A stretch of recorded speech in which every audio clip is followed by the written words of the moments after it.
दिल्लीतील लाल किल्ला मेट्रो स्टेशन समोर कारमध्ये स्फोट, 9 जणांचा मृत्यू तर 20हून अधिक जखमी, एक संशयित ताब्यात, एनआयए कडून तपास सुरू. दिल्ली स्फोटांबाबत पोलिसांच्या तपासात धक्कादायक माहिती, घटनास्थळी छर्रे, खिळे, अणुकुचीदार वस्तू आढळल्या नाहीत, तर स्फोट झालेल्या गाडीचे पार्ट्स ताब्यात.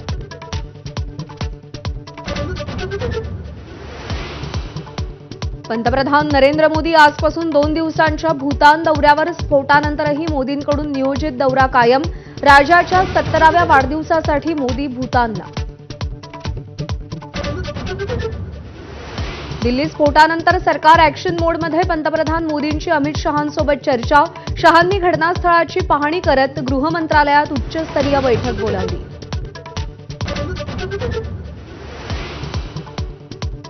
स्फोटासाठी वापरलेल्या I-20 कारचा प्रवासाचा मार्ग उघड. दिल्ली हरियाणा बदरपूर सीमेवरून कारची दिल्लीत एंट्री. कारमध्ये बसलेल्या संशयिताचा फोटो यंत्रणांच्या हाती. दिल्ली स्फोट प्रकरणात 2 संशयितांची नावं समोर. स्फोटांसाठी वापरलेली कार तारिकच्या नावानं, तर मोहम्मद उमरनं कार चालवत नेऊन आत्मघाती हल्ला केल्याचा संशय.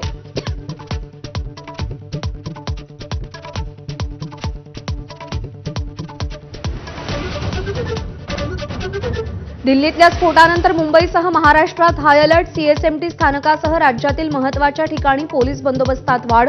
नागरिकांनाही सतर्क राहण्याचं आवाहन.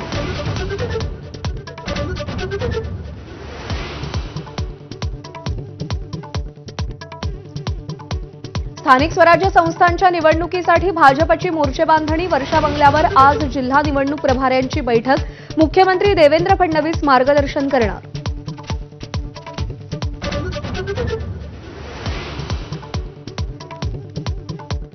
स्थानिक स्वराज्य संस्थांच्या निवडणुकीच्या पार्श्वभूमीवर महाविकास आघाडीची आज मुंबईत बैठक.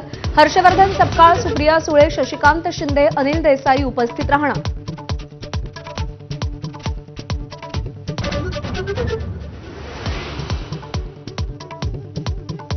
बिहार विधानसभा निवडणुकीच्या दुसऱ्या आणि अखेरच्या टप्प्याचं आज मतदान. 11 मंत्र्यांची प्रतिष्ठा पणाला. 14 नोव्हेंबरला मतमोजणी.